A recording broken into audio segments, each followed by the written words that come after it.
Assalamualaikum warahmatullahi wabarakatuh. Alhamdulillahirrahmanirrahim. Bismillahirrahmanirrahim. Nahmaduhu wa nasta'inuhu wa nastaghfiruh wa na'udzu billahi min shururi anfusina wa min sayyiati a'malina. May yahdihillahu fala mudhillalah wa may yudlil fala hadiyalah. Asyhadu an la ilaha illallah wahdahu la syarikalah, lahul mulku wa lahul hamdu yuhyi wa yumiitu wa huwa ala kulli syai'in qadir. Allahumma shalli wa sallim wa barik alal mursalin wal anbiya'i wal malaikati wal mu'minin.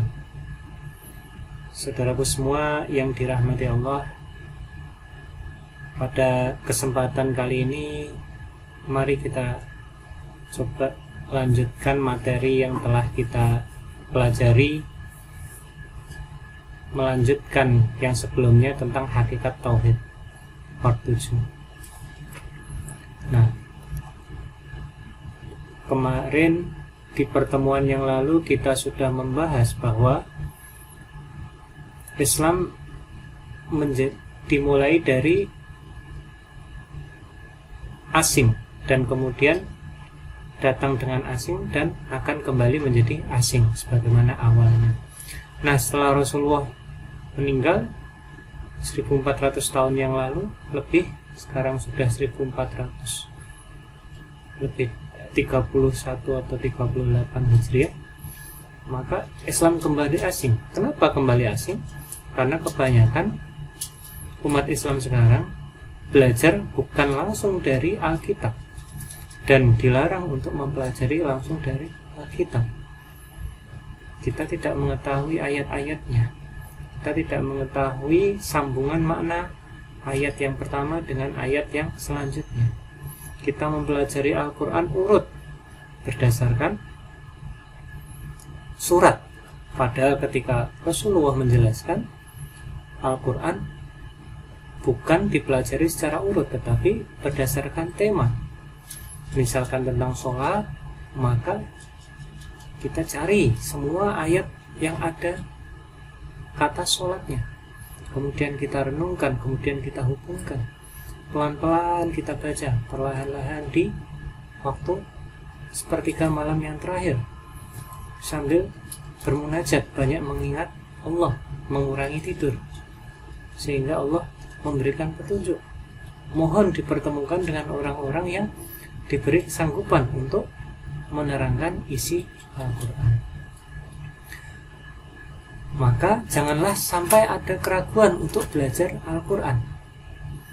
Allah menekankan di Quran surat 5 ayat 16, dengan kitab itulah. Jadi jangan ragu, dengan kitab itulah Allah menunjuki orang-orang yang mengikuti keridhoannya ke jalan keselamatan.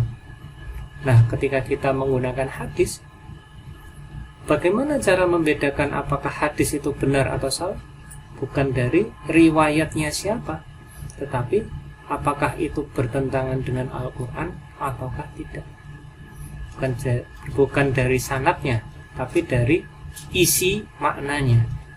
Harus sesuai, tidak bertentangan dengan Al-Quran.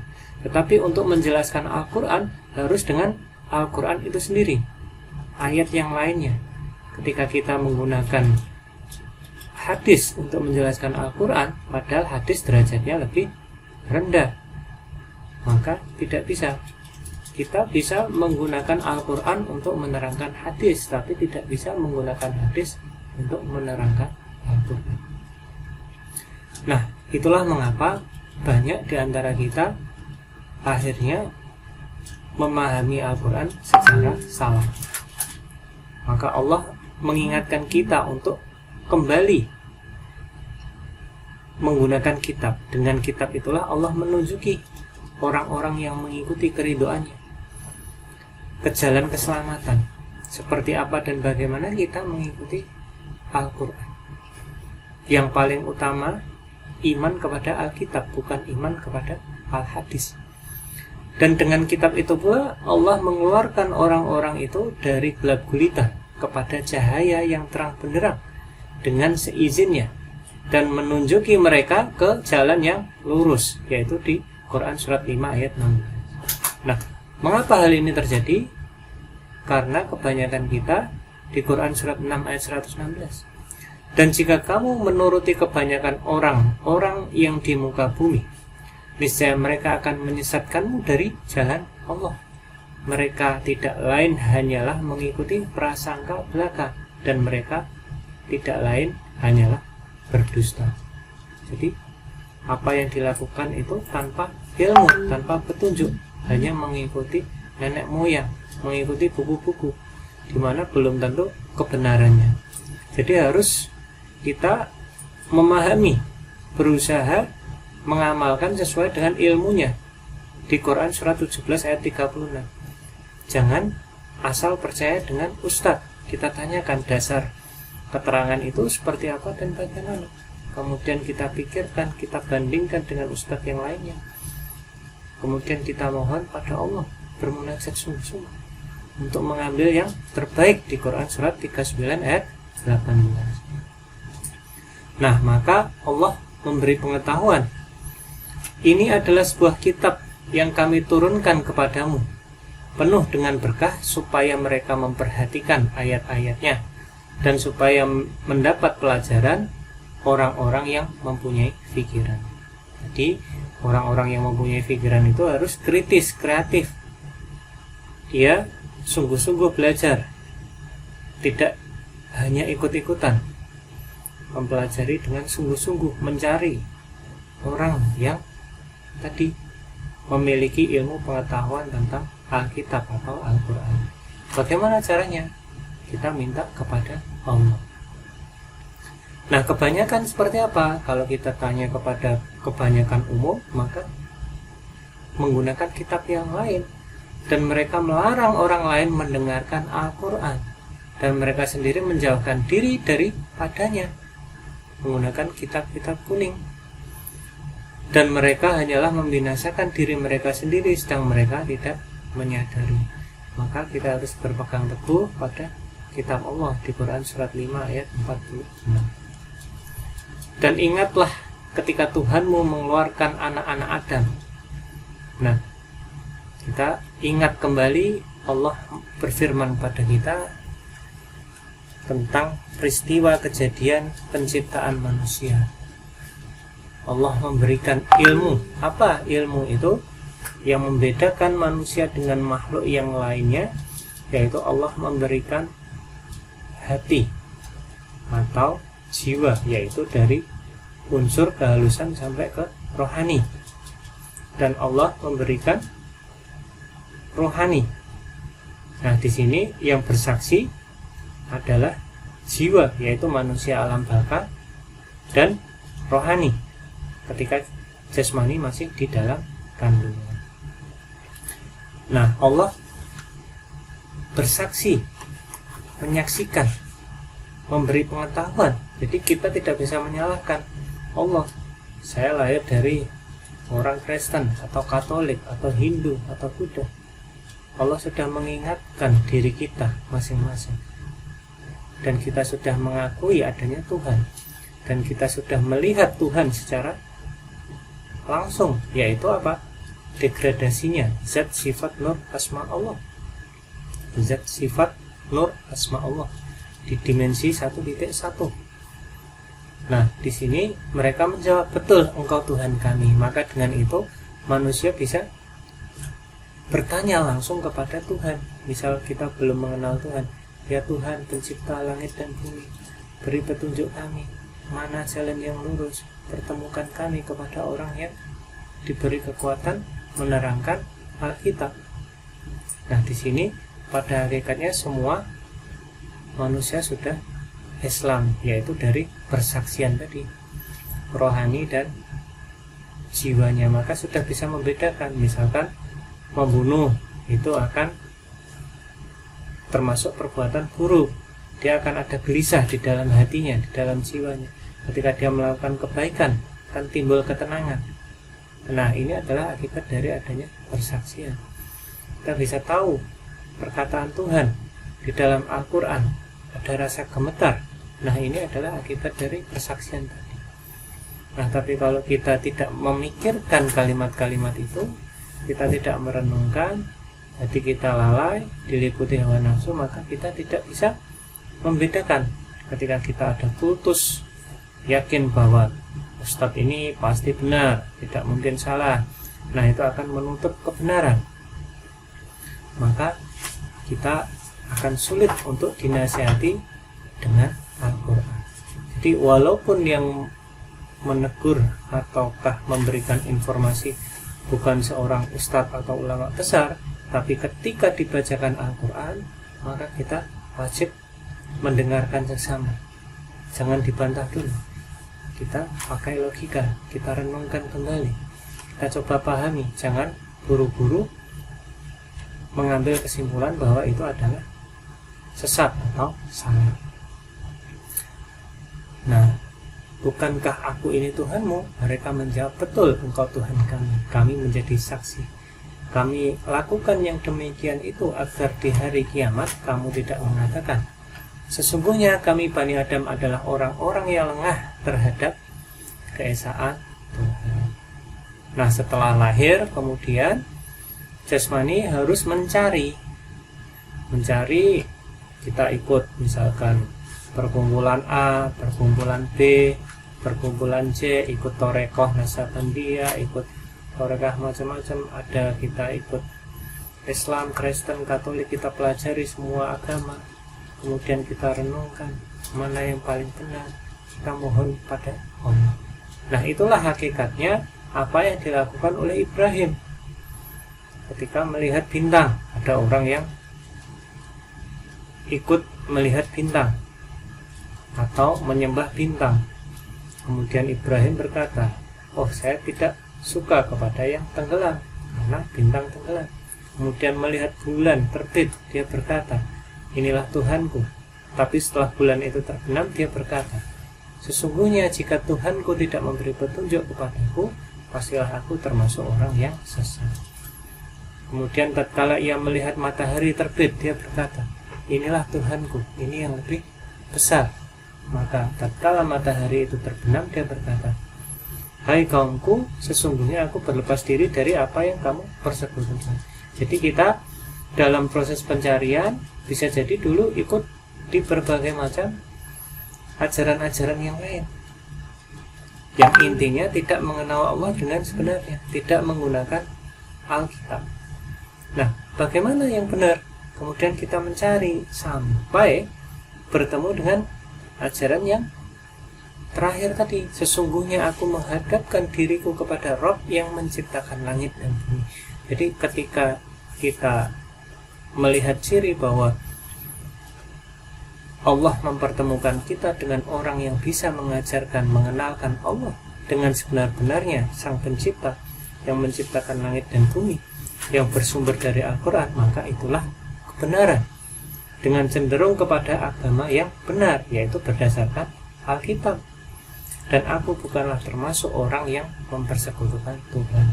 Maka di situ tidak ada minta dikultuskan, semua adalah sama, berusaha mendekatkan diri pada Allah, saling nasihat menasihati, tidak ada yang dilebihkan.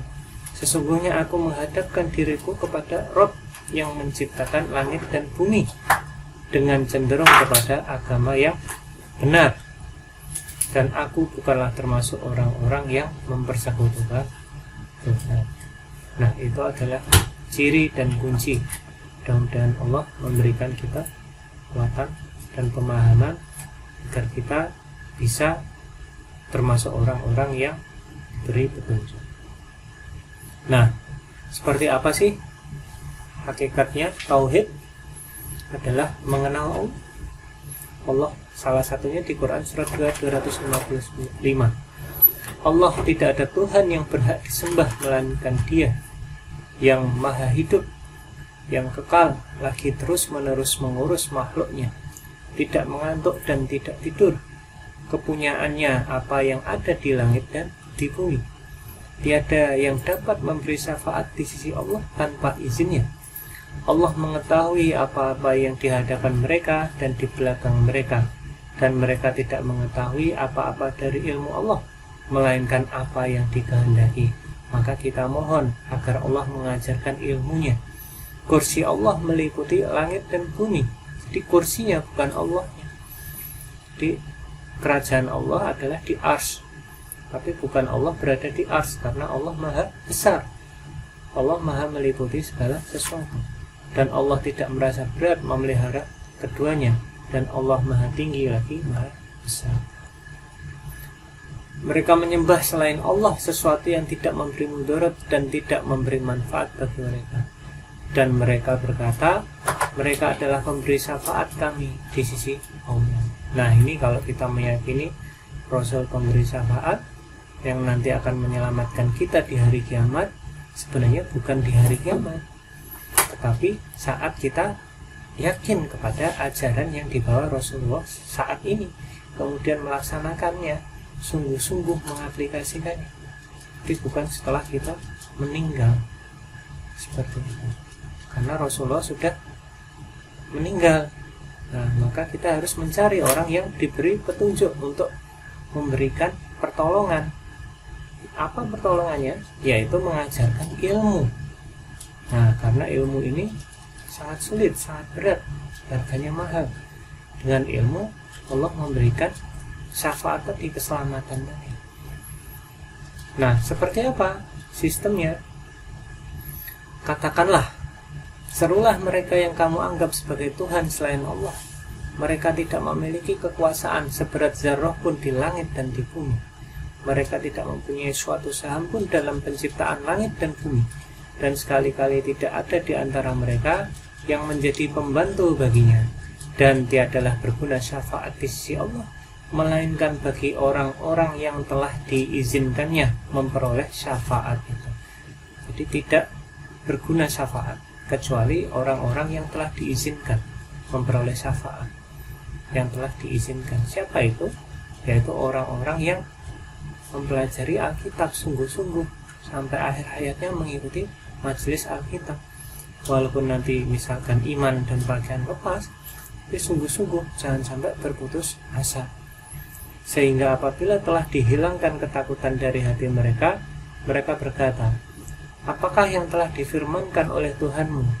Mereka menjawab, perkataan yang benar, dan dialah yang maha tinggi lagi maha besar.